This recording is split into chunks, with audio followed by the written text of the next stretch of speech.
வணக்கம் தாய் தமிழ் உறவுகளே. இந்த காணொலியில் நம்ம இன்றைக்கி என்ன பார்க்க போகிறோன்னா, நம்மளுடைய தமிழக மீனவர்களை இலங்கை ஈழத்தமிழர் ஒரு மீனவர் வந்து தாக்கியதாக வந்து சொல்கிறாங்க. அதுவும் எங்கன்னா நாகப்பட்டினத்துக்கு பக்கத்தில் 9 நாட்டிங்கள் நாகப்பட்டினத்துலேருந்து 9 நாட்டிங்கள் கடலில் வந்து தாண்டி மீன் பிடிச்சிட்டு இருக்கும்போது இந்த சம்பவம் நடந்ததாக சொல்கிறாங்க. இப்போது முக்கியமாக நம்ம பார்க்க வேண்டியது என்னென்னா, அந்த மீனவரை வந்து எதற்காக தாக்கினார்? அவர் வந்து இலங்கைன்னு சொல்கிறத விட இலங்கை தான். நான் வந்து அவர் ஈழத்தமிழர், அவரும் தமிழர் தான், இங்கேருந்து போனவங்களும் தமிழர் தான், சரிங்களா? அவர் வந்து சிங்களவர் கிடையாது. இலங்கையில் இப்போ சிங்களவர்கள் வந்து தாக்குனாங்க அப்படின்னா அது வேறு மாதிரி. இப்போது தாக்கியது யாருன்னு பார்த்தீங்கன்னா ஒரு ஈழத்தமிழர். அவர் ஏன் வந்து தாக்க போகிறாரு? ஏன்னா அவரும் தமிழர், இவரும் தமிழர். அப்படி இருக்கும்போது ஏன் தாக்க போகிறார் அப்படின்னா, இவங்க வந்து பயன்படுத்தினா அந்த வலை, இவங்க என்ன பண்ணியிருக்காங்க அப்படின்னா பாட்டம் ட்ராலிங் ஃபிஷிங் அப்படின்னு சொல்லக்கூடிய அடிமட்ட இழுவை வலை, அந்த வலையை பயன்படுத்தியிருக்காங்க. இது பயன்படுத்தும் போது என்ன ஆகும் அப்படின்னு சொன்னால், அடியில் இருக்கக்கூடிய அந்த சின்ன சின்ன மீன்கள், அது போக மற்ற உயிரினங்கள் எல்லாத்தையுமே வந்து அதை அழிச்சிரும் அந்த கடலுக்கு. ஏன்னா இது வந்து கடலுக்கு அடியில் போய் கடலுடைய அடிமட்டத்துக்கு போய் அதிலேருந்து அந்த வலையை போட்டு அதை அப்படியே அதுலேருந்து போட்டில் நகர்ந்து போயிட்டே இருப்பாங்க. அந்த படகுல நகர்ந்து போயிட்டே இருப்பாங்க. போய் அது வந்து அந்த நகர்ந்து போக போக போக இந்த வலையும் சேர்ந்து நகரும். அப்படி நகர்ந்து போகையில் அதுவும் பார்த்திங்கன்னா அடியில் அப்படி வலிச்சு எடுத்துக்கிட்டு போகும். அப்படி அடியில் அதான் அடிமட்டம் வரைக்கும் அப்படி வலிச்சு எடுத்துகிட்டு போகும். அதில் வந்து நடுவில் வந்து பவளப்பாறைகள் இருக்கலாம், மீன்கள் இருக்கலாம், சின்ன சின்ன மீன்கள் இருக்கலாம், அது போக மற்ற உயிரினங்கள் இருக்கலாம், இன்னும் எண்ணற்ற கடல் பாசிகள் மற்றும் இன்னும் பல உயிரினங்கள் எல்லாமே சேர்ந்து இதுக்கு வேற இழுத்துக்கிட்டு போயிடும். அப்படி பண்ணும்போது என்ன ஆகும் அப்படின்னா,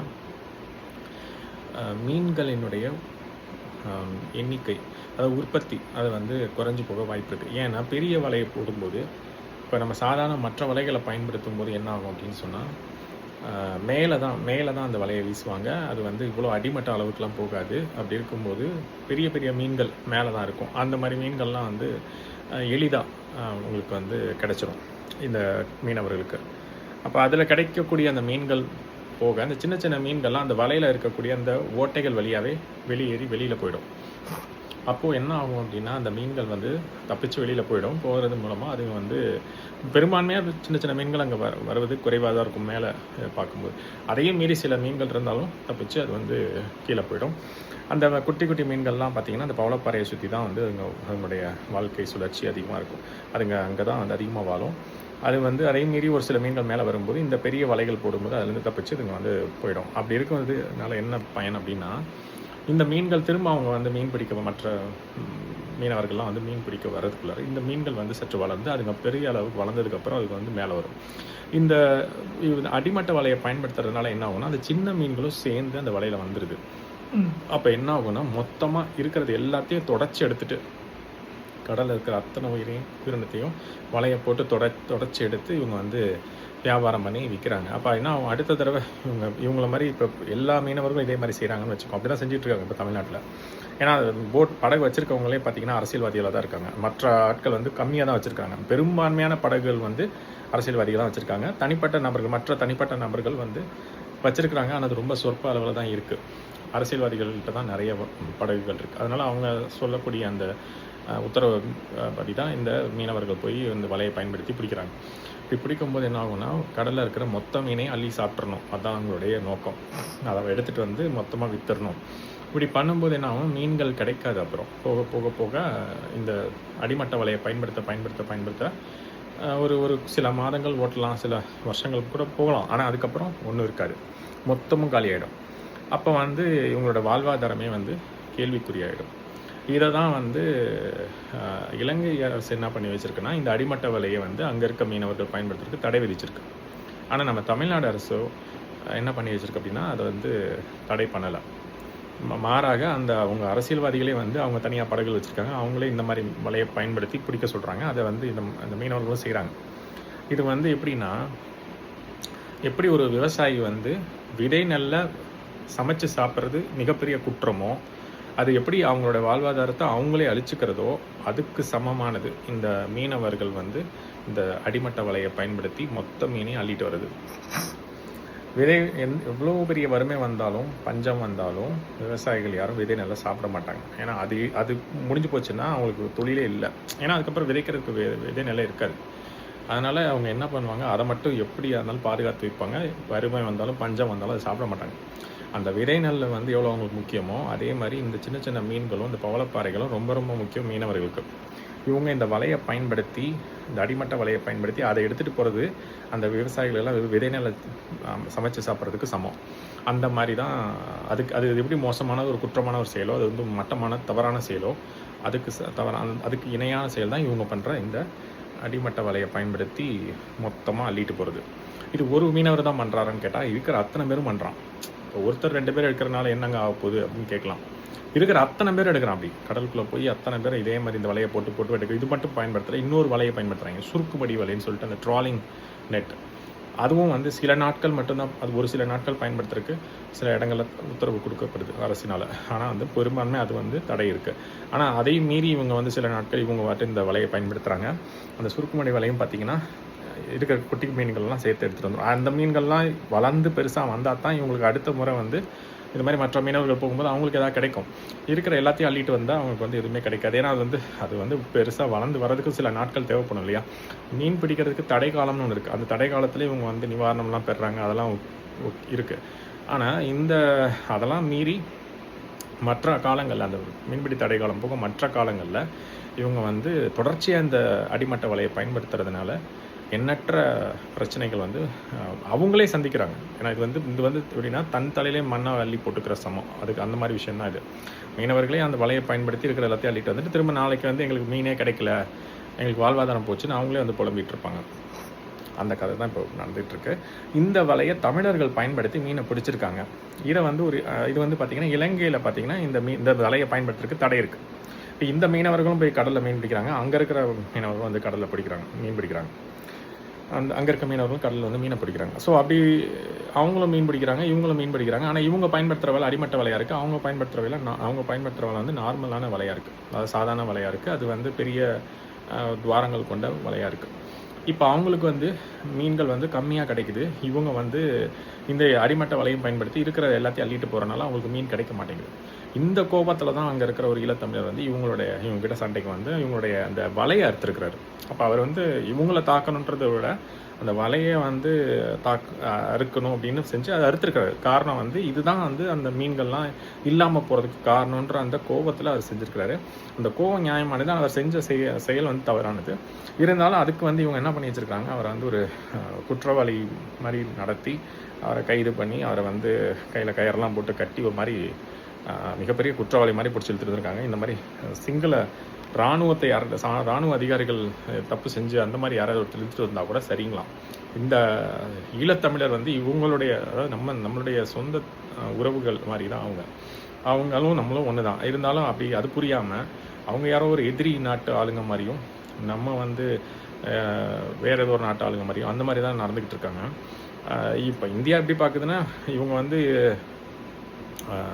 இங்கே உள்ள மீனவர்கள் இவங்க வந்து இந்திய நாட்டு மீனவர்கள், அவங்க வந்து இலங்கை நாட்டு மீனவர்கள் அப்படின்ற மாதிரி தான் அவங்க வந்து ஒரு பிம்பத்தை கட்டமைக்கிறாங்க. ஆனால் செய்திகள்லாம் பார்த்தீங்கன்னா இந்தியன் ஃபிஷர்மேன் எங்கேயும் வராது, தமிழ்நாட்டு ஃபிஷர்மேன் தான் வரும். அதுலேருந்தே அவங்க எப்படி பாகுபாடு பார்க்குறாங்கன்னு தெரியுது. இதே வந்து வேறு இடங்களாக இருந்து வேறு மாநிலத்தை சேர்ந்தவங்களாக இருந்தால் அங்கெல்லாம் இந்தியன் ஃபிஷர்மேனே வரும். இப்போ இது வந்து தமிழ்நாட்டிலேருந்து ஒரு மீனவர்கள் போயிருக்காங்க, அவங்களுக்கு தாக்குதல் நடந்திருக்குன்னா உடனே அது வந்து தமிழ்நாடு ஃபிஷர்மேன் அப்படின்னு தான் எல்லா பெரும்பான்மையான ஊடகங்கள்லையும் வருது. இந்தியன் ஃபிஷர்மேன் அவங்க சொல்ல மாட்டாங்க. ஆனால் அங்கே இருக்கிற மீனவர்களை பார்த்தீங்கன்னா ஈழத்தமிழர்கள் மீனவர்கள்னு சொல்ல மாட்டாங்க, ஸ்ரீலங்கன் ஃபிஷர்மேன் அப்படின்றவாங்க. இதுதான் வந்து இந்தியா பார்க்கக்கூடிய கண்ணோட்டம். ஆனால் இலங்கை அரசுக்கு நல்லாவே தெரியும், நீங்கள் தமிழர்கள் அவங்களும் வந்து இந்தியர்கள் மீனவர்கள் பார்க்க மாட்டாங்க, அவங்களும் தமிழக மீனவர்கள் ஈழத்தமிழர்கள் அந்த மாதிரி தான் பார்க்குறாங்க. இல்லை அவங்க வந்து அந்த நாட்டில் வந்து இந்த தடை இருக்குது.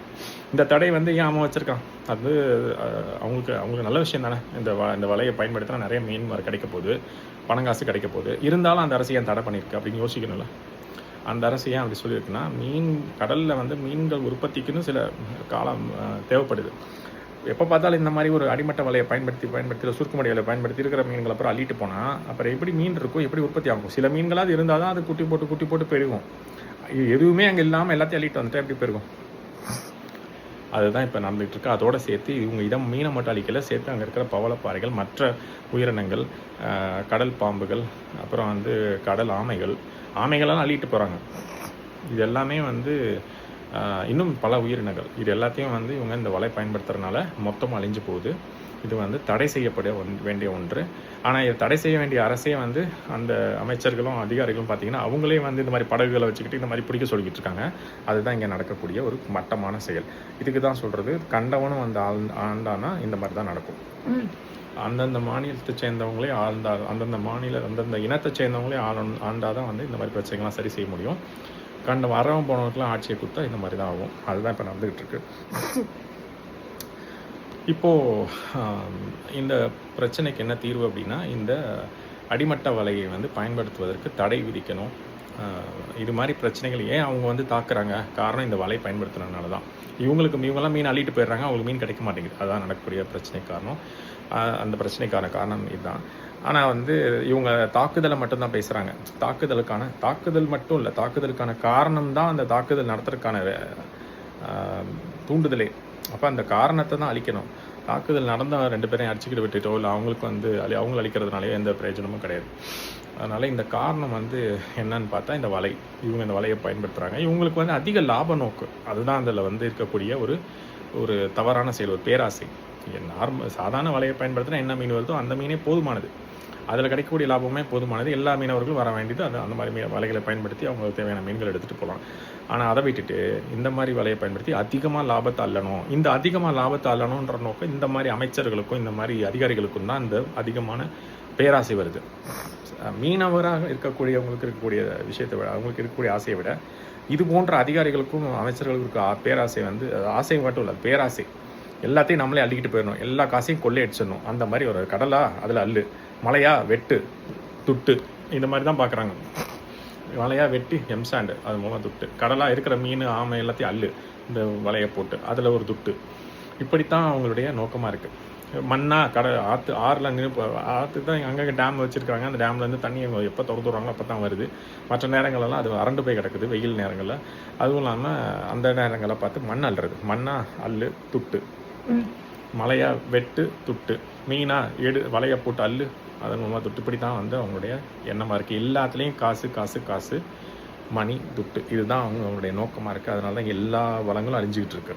மலை வளம் அழிஞ்சிக்கிட்டு இருக்கு, மீன் வளம் அழியுது, கடல் வளம் அழியுது, மண் வளம் அழியுது, ஆறுகள் அழியுது, ஓடைகள் ஏரிகள் இருக்கிற அந்த மாதிரி ஓடைகள் ஏரிகள் இருக்கலாம் வந்து கொஞ்சம் வறண்டு போச்சுன்னா உடனே அந்த இடத்துல வந்து ஒப்புதல் கொடுத்து பிளாட்டை கட்டி வித்துற வேண்டியது. அதனால தான் இங்கே பாதி ஏரிகள் காணாமல் போச்சு. இது மாதிரி மட்டமான செயல்களை செய்கிறவங்கள மாற்றி ஓட்டை போட்டு அவங்கள உட்கார வச்சிங்கன்னா இன்னும் மிச்சம் மீதி இருக்கிறதையும் அழிச்சிடுவாங்க. அதுக்கப்புறம் அதுதான் திரும்ப சொல்கிறேன். இப்போ இது வரைக்கும் பார்த்தீங்கன்னா எலான் மஸ்க் அவர் ஒரு ஸ்பேஸ் எக்ஸ்னு ஒன்று வச்சுட்டு அவர் வந்து மேலே எந்த கோளுக்கு செல்லலான்னு அவர் ஒரு ஆராய்ச்சி பண்ணிகிட்டு இருக்கிறாரு. அமேசான் அந்த ஓனர் வந்து ஜெஃப் பெசோஸ், அவர் ஒரு பக்கம் பண்ணிகிட்டு இருக்காரு. இதெல்லாம் வந்து அங்கே பண்ணிட்டு இருந்தாங்க. இந்தியாவில் இஸ்ரோ அதெல்லாம் பண்ணிகிட்டு இருக்கு. இப்போ பார்த்தீங்கன்னா தமிழ்நாட்டின் மருமகன் அவர் என்ன பண்ணியிருக்கிறாரு, விண்வெளி ஆராய்ச்சிக்கு பண்ணிகிட்டு இருக்காரு. ஏன்னா அதான் சொல்கிறேன், இந்த பணக்கார கூட்டம் எல்லாமே இப்போ என்ன பண்ணிக்கிட்டு இருக்குன்னா, இன்னும் கொஞ்சம் நாளைக்கு தான் இருக்கக்கூடிய அந்த ரிசோர்ஸஸ் அப்படின்னு சொல்லக்கூடிய இந்த வளங்கள்லாம் இருக்கும். இன்னும் கொஞ்சம் காலம்தான். ஏன்னா மொத்தத்தையும் முடிச்சுக்கிட்டு இருக்காங்க. ஒரு 70% 80% முடிச்சிட்டாங்க. இன்னும் 20% தான் நம்ம கண்ணுக்கு தெரிகிற இந்த மலைகளும் கொஞ்சம் ஆறுகளும் ஓடைகளும் இருக்குது. இந்த 20% முடிஞ்சிருச்சுன்னா வாழ தகுதியற்ற ஒரு இடமா மாறிடும் பூமி. பார்க்குறதுக்கு நமக்கு அந்தளவுக்கு போயிடுச்சு அப்படின்ற மாதிரி இருக்கும். ஆனால் சத்தம் இல்லாமல் ஒவ்வொன்றா அழிச்சிக்கினே வராங்க. ஸோ மிச்சம் மீதி இருக்கிறதையும் அழிச்சு முடித்தோன்னே நம்மலாம் இங்கேருந்து கஷ்டப்படணும். ஆனால் அவனுங்க என்ன பண்ணுவானுங்க, எதுக்கிட்ட இப்போ ஆராய்ச்சி பண்ணிக்கிட்டு இருக்கானுங்க. எங்கேயாவது வாழ முடியும், அங்கே நீர் இருக்குதுன்னு தெரிஞ்சிருச்சுன்னா எல்லாம் பறந்து போயிடுவானுங்க. அந்த குளத்தில் நீரும் மீனும் இருக்கிற வரைக்கும் கொக்கு எல்லாம் உட்காந்து நல்லா சாப்பிட்டுக்குன்னு இருக்கும். ஆனால் மீன் அந்த நீர் வற்றி போய் மீனெல்லாம் செத்து போச்சு, இல்லை மீன்லாம் தீர்ந்து போச்சுன்னு வச்சுக்கோங்க, பறந்து போய்டும் அந்த கொக்குகள்லாம். ஆனால் அந்த மீன்கள் வந்து அங்கே இருக்கிற நீர் வற்றி போனால் அங்கேயே கடந்து செத்து போயிடும். அந்த மீன்கள் மாதிரி தான் இங்கே இருக்கிற மக்கள், அந்த கொக்குகள் மாதிரி தான் இந்த பணக்கார வர்க்கம். அதுதான் வந்து இன்றைக்கி இருக்கிற சூழல். இப்போது இந்த பிரச்சனைக்கு வருவோம். இந்த தமிழர்களுக்கும் இந்த நம்ம நாகப்பட்டினத்துலேருந்து போன அந்த மீனவருக்கு இருக்க பிரச்சனை வந்து இவங்க வந்து மொத்தமாக லாபத்தை அள்ளணும் அப்படின்னு, அதாவது நிறைய மீன்கள் எடுக்கணும், நல்ல லாபம் பார்க்கணும்னு நினச்சி தான் இந்த வலையை பயன்படுத்தியிருக்கிறாங்க. அதே மாதிரி அவங்களும் சரி, அதுக்கு அதே மாதிரி அந்த அதிகாரிகள், அந்த அமைச்சர்கள் அவங்களும் வந்து நிறைய படகுகள் வச்சு அவங்களும் இந்த மாதிரி வேலைகள்லாம் மீனவர் மூலமாக செய்கிறாங்க. அதனால் இங்கே இருக்கக்கூடிய அரசு வந்து இதை கண்டும் காணாமல் இருக்குது. அவங்களே இதுக்கு துணை போகுது. அதனால் இந்த வலைகள் பயன்படுத்தி இவங்க நிறைய மீன்கள் அள்ளிட்டு வரனால அந்த பக்கம் பார்த்திங்கன்னா இலங்கையிலேருந்து வரக்கூடிய இந்த ஈழத்தமிழர்களுக்கு அந்த மீனவர்களுக்கு போதுமான மீன்கள் கிடைக்காதனால அவர்கள் வந்து இந்த வலையை வந்து வெட்டியிருக்காங்க. இது வந்து இவங்க மீன் பிடிக்கும் முறையில் இருக்கக்கூடிய தவறு. அந்த அரசு தடை பண்ண மாதிரி தமிழ்நாடு அரசு இதை தடை பண்ணணும். இந்த வலையை பயன்படுத்தக்கூடாது, சுருக்குமடி வலையும் பயன்படுத்தக்கூடாது, இந்த அடிமட்ட வலையும் பயன்படுத்தக்கூடாதுன்னு தடை பண்ணி எப்பொழுதும் வந்து சுருக்கமணி வலை தடை இருக்கலாம் அப்படின்னு சொன்னால் கூட அது சில நாட்கள் 2 நாள் 3 நாள் பிடிக்கிறதுக்கு அனுமதிக்கிறாங்க. ஆனால் அது வந்து எப்போவுமே அதுக்கு தடை இருக்கணும். அந்த வலைக்கும் சரி, இந்த வலைக்கும் சரி. அப்படி இருந்தால் தான் இவங்க சாதாரண வலையை பயன்படுத்தி மீன் எடுக்கும் போது இவங்களுக்கும் மீன்கள் கிடைக்கும், அவங்களுக்கும் மீன்கள் கிடைக்கும். அந்த சின்ன சின்ன மீன்கள்லாம் அந்த வலையிலேருந்து தப்பிச்சு அதுங்க அந்த கீழே போய் வாழும்போது அதுக்கு வளர்ந்து பெரிய மீன்களாக ஆகும்போது அதுக்கு மேலே வரும். அது திரும்ப வந்து இவங்களுக்கு அது ஒரு சுழற்சியாகவே இருக்கும். இந்த சுழற்சியவே இவங்க அழிக்கிறாங்க. அந்த உணவு சுழற்சின்னு ஒன்று இருக்குது, இந்த அதுங்களுடைய வாழ்க்கை சுழற்சின்னு இருக்குது, அந்த மீன்களுடைய வாழ்க்கை சுழற்சி அதையே அழிக்கிறாங்க இவங்க. அந்த கடலினுடைய ஒரு அதில் கடலில் இருக்கக்கூடிய அந்த உயிரினங்களின் வாழ்க்கை சுழற்சின்னு ஒன்று இருக்குது. இந்த ஒவ்வொன்றையும் வந்து இந்த வலைகளை பயன்படுத்தி அழிக்கிறாங்க. இதனால் இது வந்து கடல் வளம், மீன் வளம் எல்லாமே அழியுது. அதனால் இந்த வலையை பயன்படுத்துறதுக்கு தடை பண்ணணும். இன்னொன்று, இதையும் மீறி இவங்க கேட்காம பண்ணிக்கினே இருந்தால் என்ன பண்ணலாம்? இல்லை அவங்க வந்து அதை பின்பற்றுறாங்க. அங்கே இருக்கிற மீனவர்கள் இவங்க தான் பின்பற்றுறது கிடையாது. ஒன்று, இந்த வலையை தடை பண்ணணும். தடை பண்ணுறது தான் சரியான வழி. தடை பண்ணாலும் சட்டம் இல்லாமல் சில பேர் இதை பயன்படுத்துவான். இப்போ அரசு தடை பண்ணிடுச்சு, பெரும்பான்மையான மக்கள் பயன்படுத்த மாட்டான். ஆனால் அதையும் மீறி சில பேர் திமிருத்தனமாக பண்ணுறவனு இருப்பான்ல. இப்போ அவனுக்கு என்ன பண்ணுறது அப்படின்னா, பெரிய பெரிய பாறைகளை கொண்டு போய் அங்கே கடலில் போட்டுறணும். இவன் அந்த வலையை போட்டு இழுத்தானா வலை பிஞ்சு போயிடும். அப்போ என்ன ஆகும்? அடுத்த முறை அந்த வலைக்கு அவன் நிறையா செலவு பண்ணியிருப்பான். திரும்ப ஒரு வலையை வாங்கிட்டு வந்து திரும்பலாம் முயற்சி பண்ணுறது ரொம்ப அரிது. அதனால் இப்போ வெளிநாட்டிலலாம் என்ன பண்ணுறாங்கன்னா, பெரிய பெரிய பாறைகளை கொண்டு போய் அங்கங்கே கடல்லேருந்து ஒரு கப்பலில் கொண்டு போய் அங்கங்கே போட்டு வச்சுருது. இவனுங்க எங்கே அதிகமாக மீன் பிடிப்பானுங்களோ அங்கெல்லாம் போட்டு வச்சிடணும். அப்போ என்ன பண்ணணும், இந்த வலையை போட்டோன்னே உள்ளே இழுக்கிறவன் மீன் வரும்னு இழுத்துக்கிட்டு இருப்பான், பாறை இருக்கும், பிச்சுட்டு வந்துடும். அப்போ அவன் வந்து அவனுடைய முயற்சி வந்து தோல்வி அடைஞ்சிடும். இவங்க வந்து தானாக திருந்துறாங்களான்னு பார்க்கணும். இல்லைனா இவங்களை எப்படி திருத்தணுமோ அந்த வழியில் திருத்திடணும். இது எத்தனை தடவை இந்த மாதிரி வலையை வாங்குவானுங்க? அந்த வலைக்கு அவங்க எவ்வளோ செலவு பண்ண தெரியுமா? அந்த மாதிரி ஒவ்வொரு தடவையும் இந்த வலைகளை செலவு பண்ணி வாங்கிட்டு வந்து இப்படி பிஞ்சு போச்சுன்னா போங்கடான்ட்டு அவனையும் விட்டு போயிடுவான். அந்த மாதிரி தான் இவங்களுடைய பேராசைக்கு அந்த மாதிரி தான் பலன் கொடுக்கணும். அதனால் அது வந்து அடுத்த கட்ட நகர்வு. இப்போ வந்து முதல்ல வலையை தடை பண்ணுறது தான் முதல் முடிவாக இருக்கணும். அதுக்கப்புறம் அது சரியாக வரல, சில பேர் திரும்ப அதையும் கேட்காம அந்த வலைகளை பயன்படுத்துகிறாங்கன்னா, இந்த மாதிரி சில பெரிய பெரிய பாறைகளை கொண்டு போய் மீன் பிடிக்கக்கூடிய இடங்களில் கொண்டு போய் போட்டு வலையை போட்டோன்னே பிச்சுக்கிட்டு வர மாதிரி மற்ற வலைகளோட இது வந்து அடியில் தான் போகும். ஏன்னா பாறை வந்து மேலே மிதக்காது இல்லையா, அது அடியில் போயிடும். இவங்க பயன்படுத்தக்கூடிய இந்த வலையும் அடியில் தான் இருக்க போகுது. அப்போ அந்த பாறையை வந்து மற்ற மீனவர்களுக்கு இது பாதிக்காது. ஏன்னா அவங்க மேலாப்பில் தான் வலையை போடுவாங்க. இவங்க தான் வந்து அடி வரைக்கும் போகிறாங்க. இந்த பாறை வந்து உள்ளத்துக்கு போட்டாலும் அது அடியில் தான் போகும். இப்போ இவங்க அந்த வலையை போடும்போது இவங்களோட வலையை தான் பியுமே தவிர மற்ற வலையும் பிரியாது. அதனால் இவங்க பேராசை நோக்கிலே தெரிஞ்சாங்கன்னா அவங்களுக்கு மொத்தமாக சோழியை முடிச்சுடுற மாதிரி இந்த மாதிரி சில வேலைகளை செஞ்சோம்னா அதுக்கப்புறம் இந்த வலையை அவங்களே பயன்படுத்த மாட்டாங்க, மூடிட்டு போயிடுவாங்க. அதனால் முதல்ல வலையை வந்து பயன்படுத்துறதுக்கு தடையை போடணும். அதையும் மீறி இந்த மாதிரி யாராவது செஞ்சால் இந்த மாதிரி வழிகளை பின்பற்றினா எவனும் இதை பயன்படுத்த மாட்டான். அதுக்கு மூலமாக இந்த உயிரினங்களை பாதுகாக்க முடியும். கடல் மீன்களை மற்ற உயிரினங்களையும் நம்ம பாதுகாக்க முடியும், கடல் வளத்தையும் பாதுகாக்க முடியும் அப்படின்றத இந்த காணொலி வாயிலாக நான் சொல்லிக்கிறேன். அதுபோக இன்னொரு முக்கியமான விஷயம் என்னென்னா, இங்கே இருக்கக்கூடிய மீனவர்கள், தமிழர்கள் மீனவர்கள் சரி, தமிழக மீனவர்கள் சரி, அங்கே இருக்க ஈழத்தமிழ் மீனவர்கள் சரி, வேறு யாரோ என்னமோ 2 பேரும் வேறு கண்டத்துலேருந்து வந்த மாதிரியோ இல்லை வேறு நாட்டிலேருந்து வந்த மாதிரியோ நடந்துக்கிறாங்க. அது வந்து அவர்களும் அப்படி தாக்கியிருக்கக்கூடாது, இவங்களும் போய் அவங்கள அப்படி நம்ம ஒரு மிகப்பெரிய குற்றவாளி மாதிரி பிடிச்சி இழுத்துட்டு வந்திருக்கக்கூடாது. ரெண்டுமே வந்து ஒரு மோசமான செயல் என்னை பொறுத்த வரைக்கும்.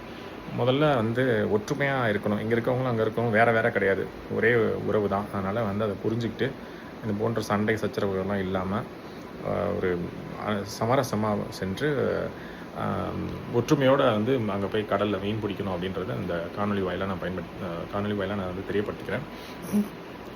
அதே மாதிரி இங்கே இருக்கிற தமிழர்களும் ஈழத்தமிழர்களும் வேறு கிடையாது, வேறு கண்டத்தை சேர்ந்தவங்க கிடையாது, வேறு நாட்டை சேர்ந்தவங்க கிடையாது. அது வேறு நாடுன்னு இவங்க வந்து அப்படி தான் கட்டமைப்பாங்க.